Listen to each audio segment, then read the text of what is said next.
Hey everybody, welcome back to another video in the EGG202 video series. So this video I'm going to go over a few concepts. So one will be radio buttons. The other is going to be a way of being able to disable buttons if, let's say, certain inputs aren't in order. And that's really about all there is to this video. So the example I'm going to go over is going to be, I guess, a trigonometric function. So we're going to pass in some input. We're going to convert it into radians because we're going to accept degrees. And we're going to have a radio button that will select which type of trig function you want to compute. Is it sine, cosine, or tangent? So again, as always, we want to go ahead and just create our text box. So we're going to actually use common controls. We're going to have the user read in some value, and the user will read in by degrees and we'll convert it into radians, since I believe the math functions in C# have to be in radians in order to use, or for the sine, cosine, and tangent functions, has to be in radians. So I'm going to go ahead and select a text box. Nothing too special here. And of course, I'll give it a proper name. So we'll say txt degrees as the name. And of course, then we're going to add some radio buttons. So we go to a radio button object and go ahead and just drag one in here. Then I'll copy and paste it twice. So we have several of them. I'll kind of align them. I'll fix them up in a little bit. So let's go ahead and just label these. So first, I'm going to go ahead and give it a name.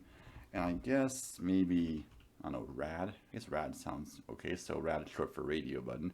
So rad sign. And the text over here, if I can see it, there it is. I'll give it sign. And then for radio button 2, well, this one's going to be my cosine radio button. So I'm going to give it the text cosine, or cos for cosine. And then the name, I guess I'll go with rad cosine. And a third radio button will be for tangent. So name is going to, of course, be rad tan for tangent. And of course, we give these valid names because we are going to use these in our program. So we do want to make sure we know how to retrieve them in our program. I'm going to go ahead and align these a bit nicer. So, okay, I think that looks pretty okay. I can, of course, I can highlight several of these and I can move them around. So I think this works. Okay, so now we have our text box and our radio buttons. Now I'm going to go ahead and create a label as the output label. Let's see, label. And the name I'm going to give it is going to be LBL output. And then for the text, I'm going to give it the word output. So I don't want to clear it out in the designer because then it becomes hard to be able to access it. So if it's blanked out, I won't be able to click on it, so I won't be able to make any more adjustments to the label if I wanted to. I mean, I could, but it becomes a bit more challenging. So even though it has output right there, of course, we can go to our form 1 load and clear out the label when the form loads. But for us, it's good to have this right there so we know where this label actually is in our form. And then, of course, the last sort of object, of course, will be our button. And maybe I'll make it about as wide as all of this so it does sort of align. Okay, I'm also going to modify the form so it's a little smaller. This way it kind of looks more, yeah, looks better. And for a button, of course, you want to give it, so the text will be just compute.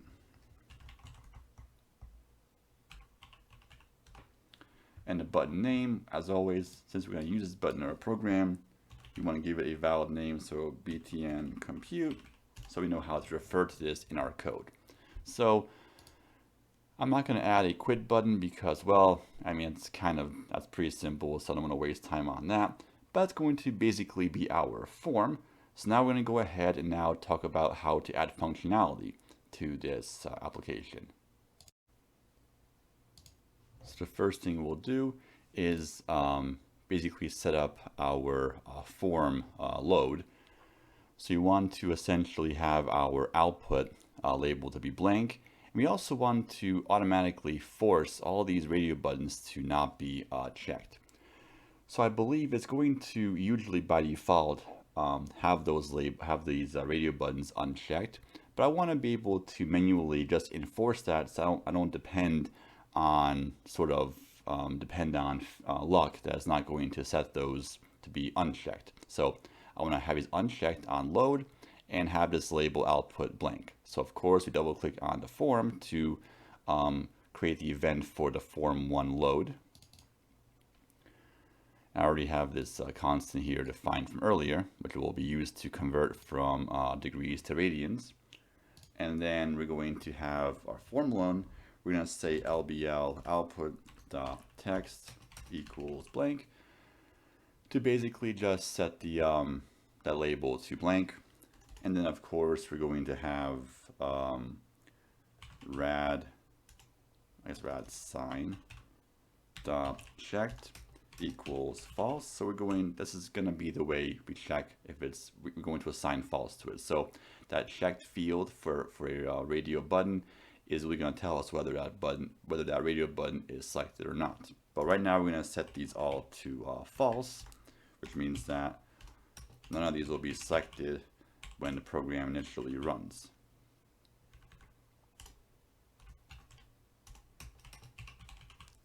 All right, so pretty simple. Let's go ahead and run this and see if it does work correctly. And we can see here that the buttons, these radio buttons, are not checked, and our output label is blank on startup, which is what we wanted it to do. Now, next thing I want to also do is, well, what about the output, or sorry, this compute button? Well, there's no actual input here, so why even have this button even enabled? So we're going to disable this button if there's nothing actually valid entered over here in this text box. Let's go ahead and write the code for this. Very simple. Our button is called, I believe, btn compute dot enabled equals false. So this is going to basically have this button grayed out on startup. Let's go ahead and test this out. And we can see here the compute button, well, it's disabled, which is good. We want that to be disabled. We only want it enabled only if the input over here actually is something valid. Let's go ahead and use the event on unchanged event for our text box to be able to enable the compute button. Let's go ahead and do that next. So we go back to our form, we select our text box, and we double click on it, which basically creates the event for that text box. And of course, what we're going to do is we're going to try to follow. I'm going to create a variable double degrees. I'm going to have an if statement here. So if, let's see the code for this. So if double dot try parse, so we're going to have txt degrees dot text, and then out degrees.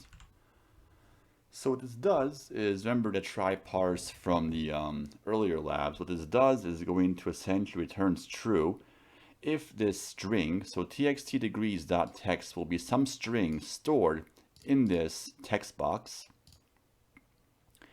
And if it's able to be parsed, it's going to write this string as a double into this variable degrees and returns true. So if it's able to sort of convert it correctly, we're going to say btn compute dot enabled equals true. And of course, we have an else case. So else set btn compute dot enabled to be false. So what we're doing here is, if we're able to parse whatever is in that txt degrees dot text, If it's parsable into a double, we're going to write that result into degrees, sorry, and return true, which means it's going to then set this as enabled. If it returns false, which means we can't parse into an actual double, we'll then set the btn compute to disabled. Let's go ahead and test this out. Enter some stuff here. So let's go ahead and try 6.78. If I put the letter A over there, well, once again, this can't be converted, so it sort of disables the buttons. Only on a valid decimal will it work. And if I make it blank, well, then same idea. It's going to just disable it. So it does seem to work. Negative by itself is not good, but -4, now it works. So there we go. We have it set up so that a button will be enabled and disabled depending on what is entered in this text box. Okay, perfect. So we're almost done with this app. We have to do one last thing, is we have to now write the function for compute.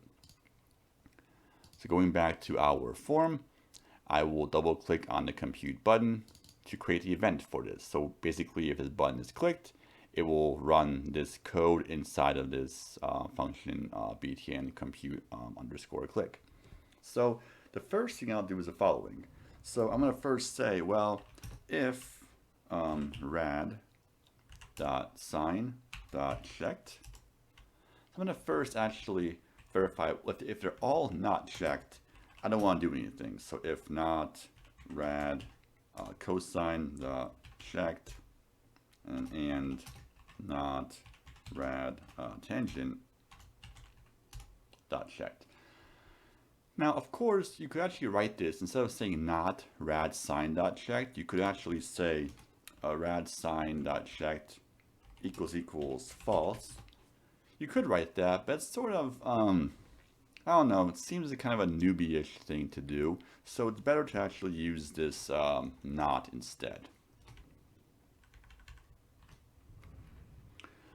So if the if a sine button is not checked, and the cosine is not checked, and also tangent is not checked, none of them are checked, well then we can't really, compute anything at this point.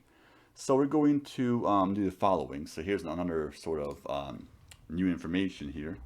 I'm going to have message box dot show must select a trig function.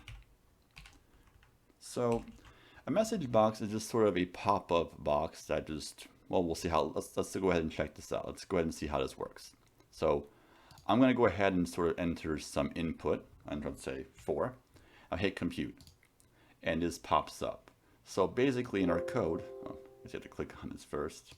So in our code, since all of these were set to false, it's going to call message box.show, and the string inside of the show function is going to just display this to the screen. Which you can see right there. It just basically just shows that message box. Okay, so another little new lesson there. Not much to really look at this. It's pretty simple, but we have that now. We know how this works, at least. That's something you can use in the future. Okay, so let's suppose that, well, let's say one of these is actually set to true. Okay, then we'll have an else case over here. And then one of these 3 is going to actually be set to true, obviously. So I'm going to go ahead and say, well, I'm going to first create sort of a double radians. And I'm going to actually, first I'll have my double degrees read from the text box. I'm going to say double dot parse txt degrees dot text. That's going to store that amount, or this amount typed into the text box. It will store this into degrees variable, and radians will simply just be, I believe it's going to be just degrees multiplied by degrees to radians. I think that should work, right? It should be a correct conversion factor. Let me double check this to make sure that is correct. Yeah, so it's going to be something that's correct. Okay. So now I'm going to go ahead and now I'm going to convert and sort of do either sine, cosine, or tangent based on whichever radio button is selected. I'm going to say, I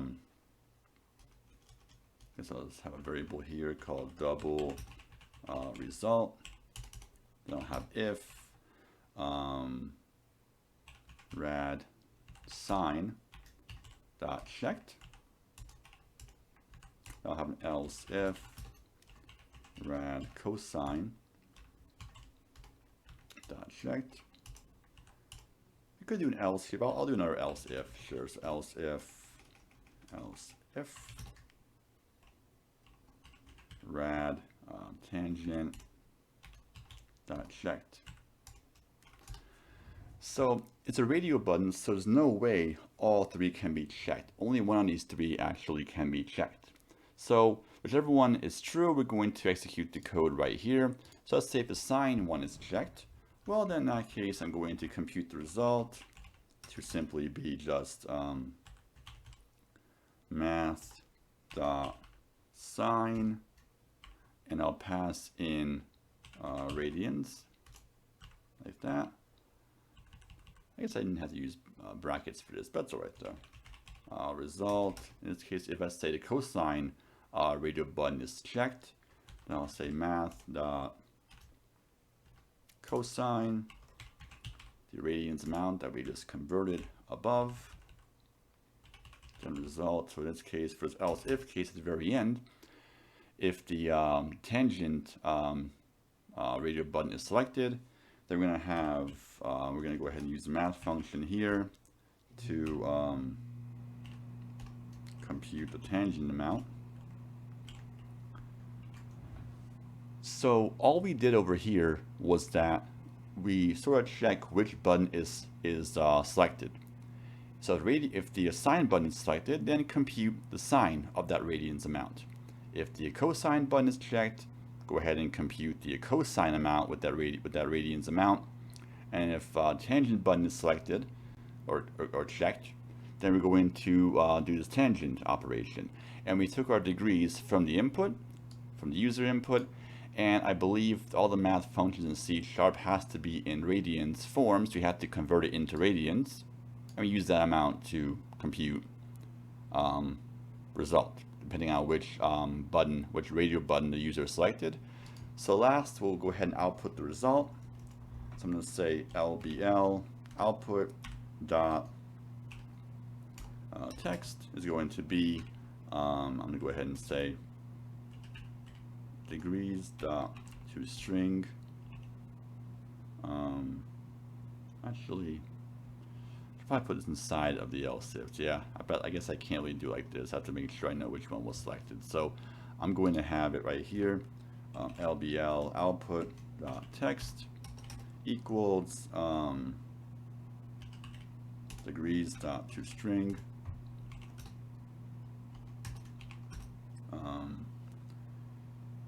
I think I should probably say it like this. My mistake. One more time. So I'm going to say sine and plus degrees dot toString equals.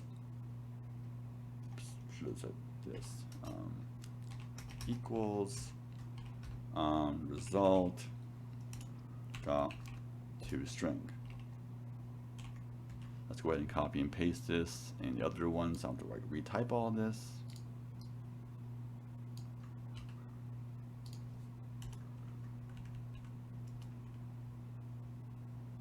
This will be cosine.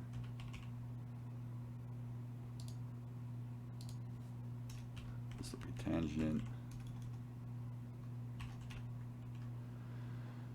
All right, so let's go ahead and run this and see what it does.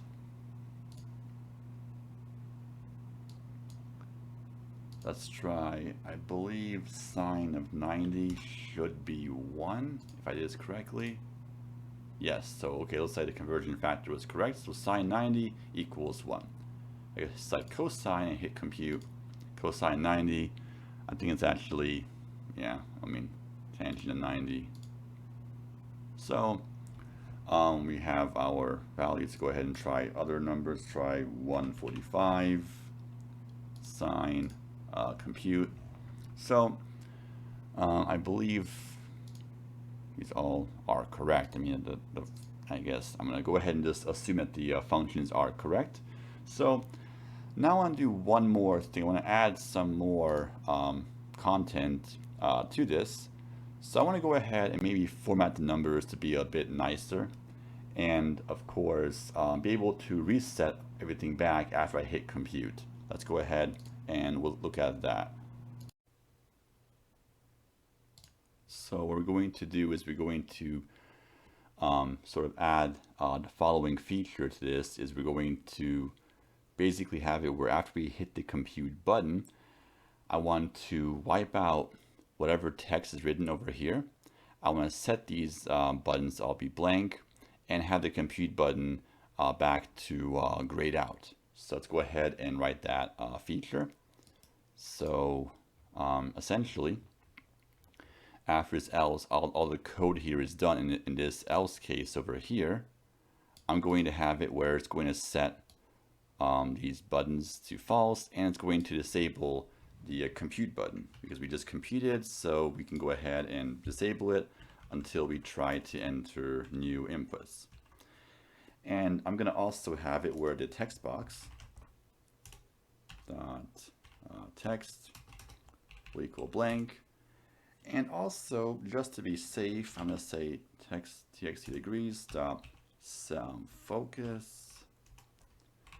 What this really does, a focus, is that it's going to have it where the cursor will be blinking inside this txt degrees field. It sets the focus to that. So whenever we actually, let me go ahead and just show you what I mean by that. So focus really means that, so right now, this has the focus, text box, txt degrees. If I click on cosine, then cosine has the focus.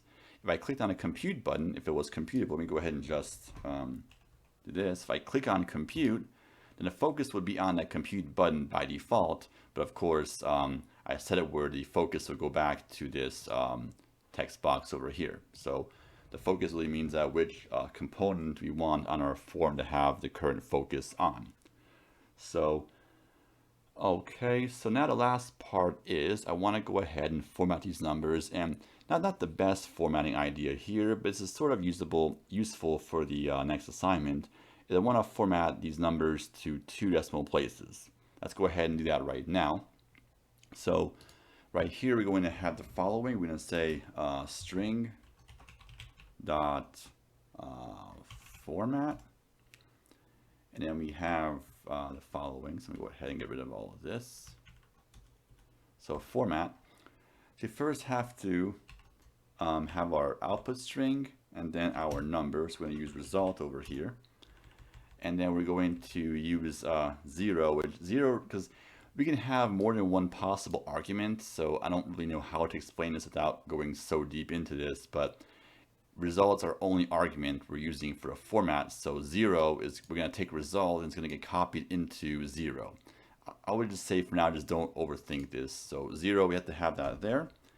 And then we're going to use 0.00, which means that the number, this number 0, which is going to be result, because result is the only argument on this line. So result, which is 0, will be output in this kind of format. That's basically how we do it. And it's actually a lot more you can do with this, but this is sort of like the very simple decimal, sort of 2 decimal places. But you can, of course, do all kinds of other formatting in C#, but I'll go ahead and stick to this very simple one right there. So there we are. Let's go ahead and run this and see what we get. So enter, let's say, 789.25. I'll click on sign, hit compute, and output 0.94. And of course, after we hit the compute button, we went ahead and cleared out the text box and set these radio buttons all to be blank. So go ahead and enter something else, 567.7, I guess. Try cosine for that. Outputs in 2 decimal places. So yes, and I guess, this number didn't output. I guess I didn't apply the format on this. I used degrees.toStrings. So I could have also applied the format on the degrees amount as well, but I didn't. So anyway, yeah, so this is our sort of our video that went over radio buttons, disabling buttons, and so forth. This will be usable for your next lab. So thanks for watching. Take care, and until next time.